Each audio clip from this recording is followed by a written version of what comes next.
Hello, my friend, and welcome to a journey into peaceful slumber. My name is Oisín, and it's my profound privilege to be the voice you hear as you drift off tonight. In this evening's narrative, I will share a truly ancient tale, a saga of devotion and longing, imbued with magic and rooted in my ancestral land of Ireland. It is the timeless legend of Oisín and Niamh, and I eagerly anticipate sharing it with you. Before we delve into the story, if this video brings you any solace, please consider clicking the like button. This small action genuinely assists us in continuing to create these soothing videos for your sleep. It's a minor gesture that makes a substantial difference.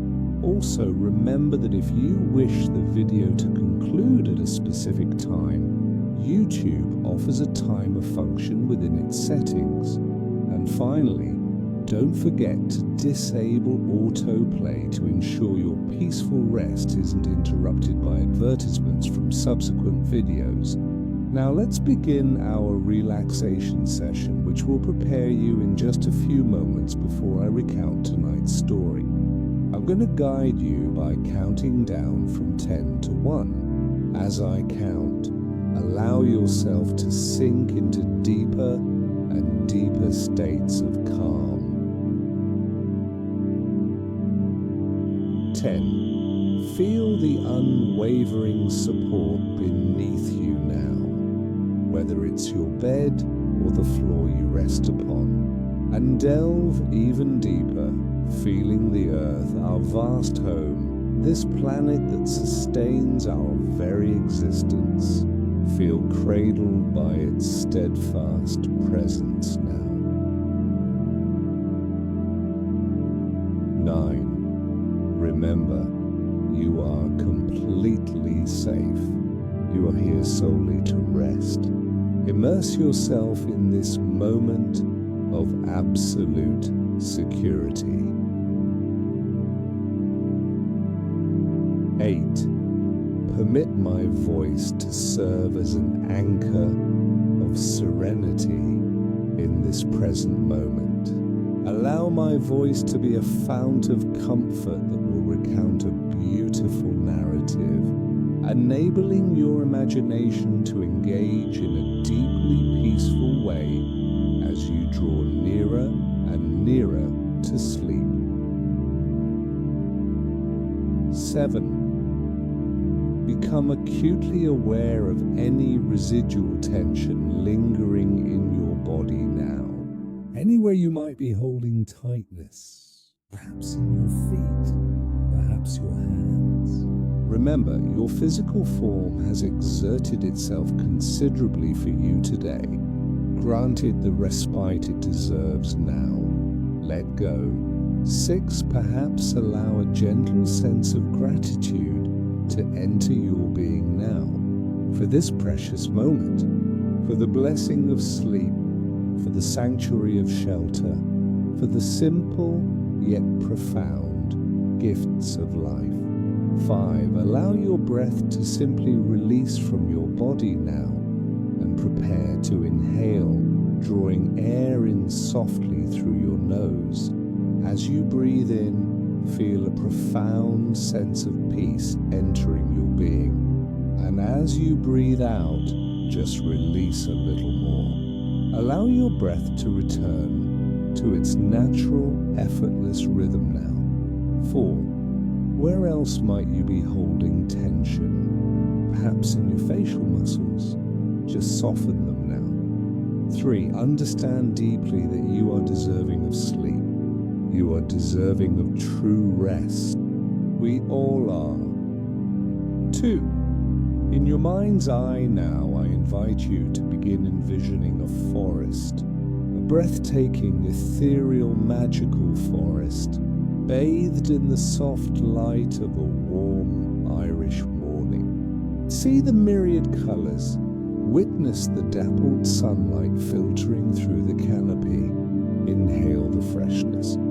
restorative sense of nature, the sheer purity of it all. 1. Now that your forest vision is clear, allow me to unfold a story that commences within its very depths.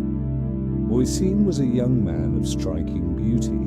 He was celebrated as a formidable warrior, among the strongest, the bravest, and the most astute of all the warriors in his lineage.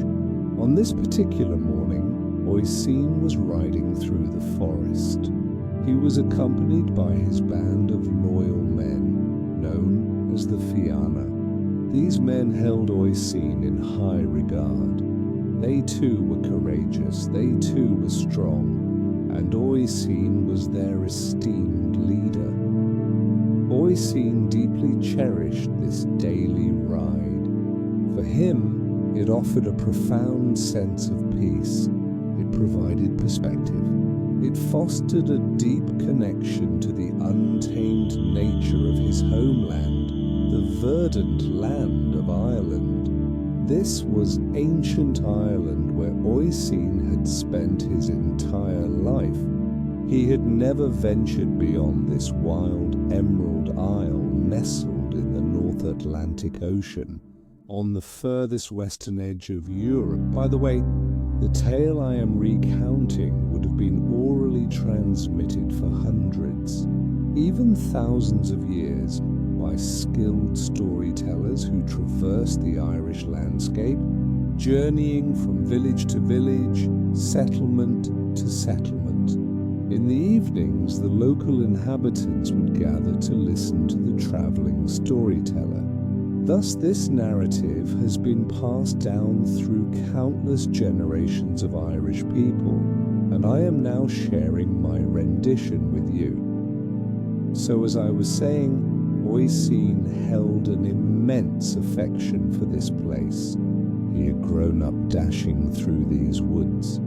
He knew every tree, every blade of grass, every tiny creature that called this place home. He used to observe the seasons transition from one to the next with profound curiosity and awe. His favorite season was autumn or fall. He loved the rich tapestry of colors during that time, the distinct aromas in the air. But on this specific late summer's morning, as Oisín surveyed the forest from atop his trusty horse, he noticed something in the distance. It was a figure. The figure drew closer. Oisín realized he was beholding the most exquisite woman he had ever laid eyes upon. She too was riding a horse. She gazed at him, and he returned her gaze, utterly captivated. Time seemed to stretch. The leaves in the trees gently whispered. Oisín's men exchanged glances, unsure how to react to this prolonged silence. Then, finally, she spoke. Oisín, she began, my name is Niamh. I have journeyed from the land of Tir na Nog. You and I are fated to spend our lives together in boundless happiness. I know you already feel love for me, and I for you. You will come with me now, and we shall reside together joyfully ever after in the land of Tir na Nog. Oisín could scarcely believe what was unfolding. He knew this woman was his destiny. He knew her words rang true, yet he also understood the sacrifices he would have to make. He would have to leave behind his loyal men. He would have to depart from his family. But his fate was already sealed, and he knew he must go. He returned to his dwelling and bid farewell to his parents. He said goodbye to his men, and then Oisín and Niamh mounted their horses and galloped over mountains, alongside rivers, and throughout the breathtaking land of Ireland. As Oisín galloped, his thoughts drifted to all the aspects he adored about his homeland, the lyrical soul of its people, the unwavering, welcoming kindness they consistently displayed, the very landscape itself, unlike any other in the world, wild and green, rugged and sculpted by the ocean's touch. And speaking of the ocean, they soon arrived there. The rain was beginning to fall as the two young lovers reached a beautiful beach on Ireland's southwest coast. They looked into each other's eyes, knowing with certainty that they were making the perfect choice. They felt so secure together, so prepared to embark on a life shared. And as the rain softly kissed their happy faces, they exchanged their first embrace. This was a moment that would forever remain etched in both their memories. Now, they mounted their horses once more, and Niamh instructed Oisín, "Follow me." To Oisín's astonishment, Niamh began to gallop across the ocean. Oisín could do nothing but follow her lead. And so, as if by some ancient Irish enchantment, the two horses galloped upon the water's surface. The rain persisted. The ocean waves rose and fell, immense, and at times it felt as though they were ascending watery mountains.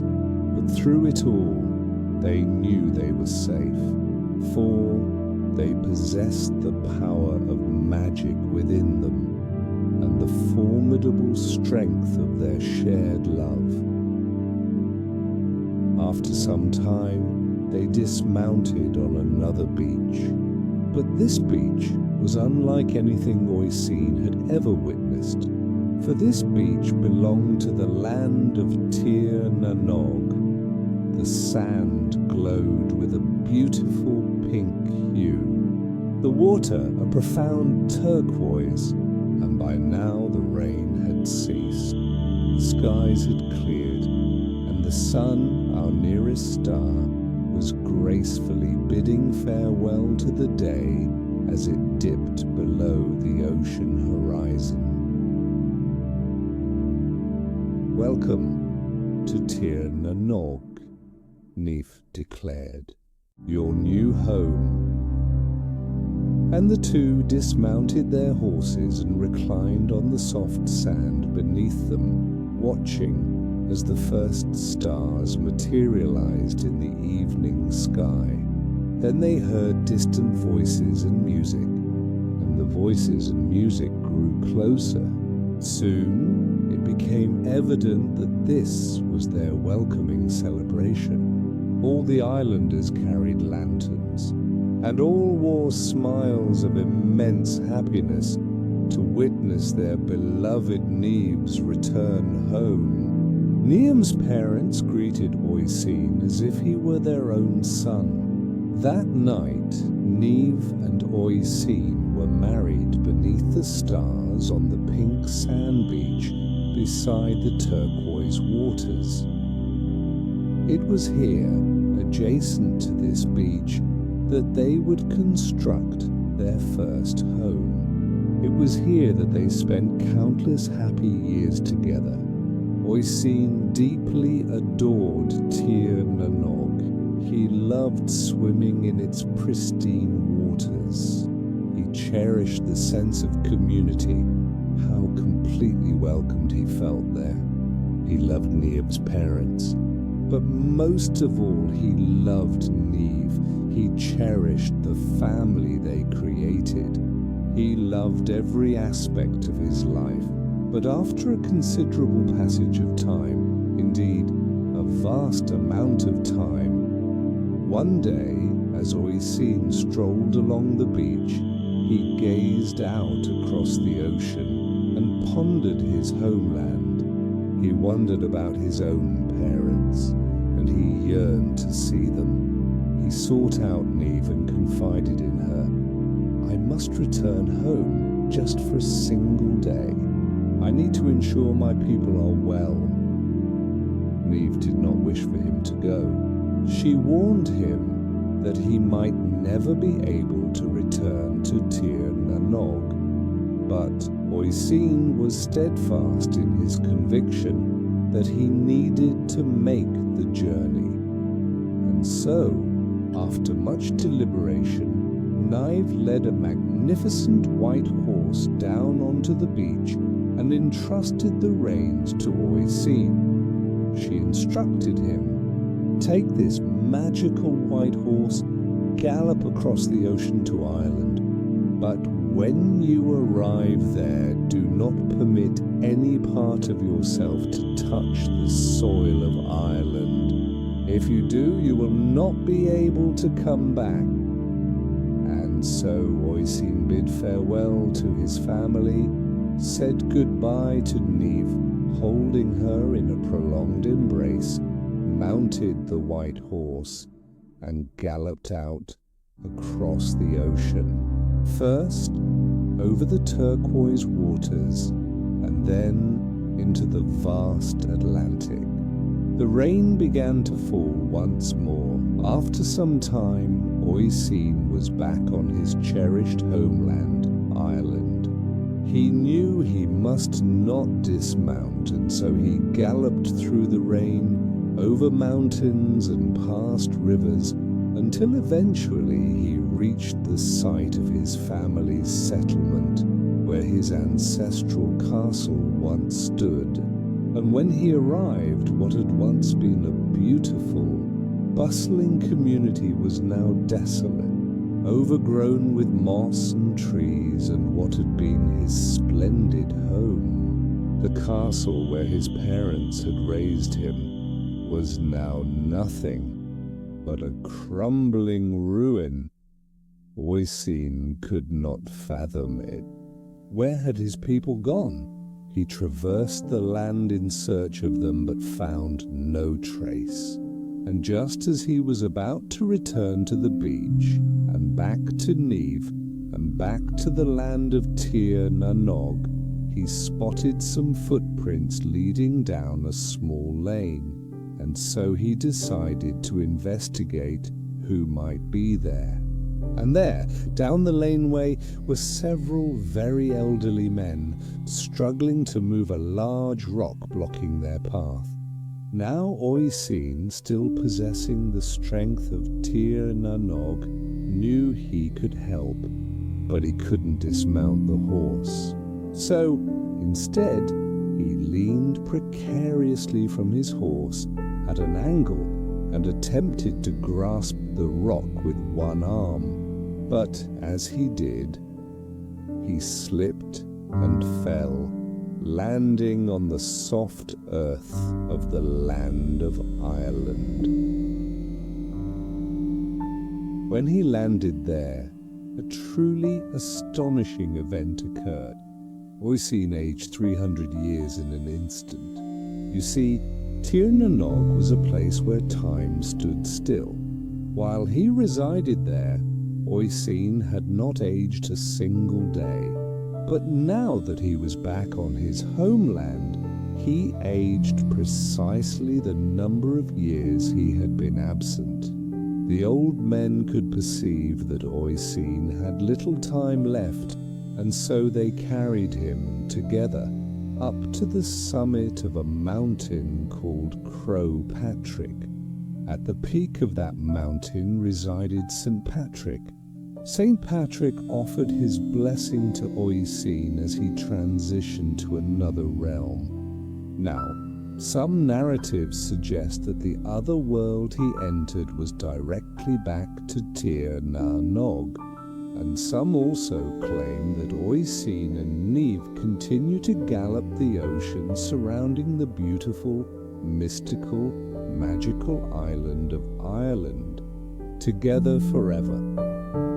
Please like this video and subscribe to Winds of Thought for more ancient tales.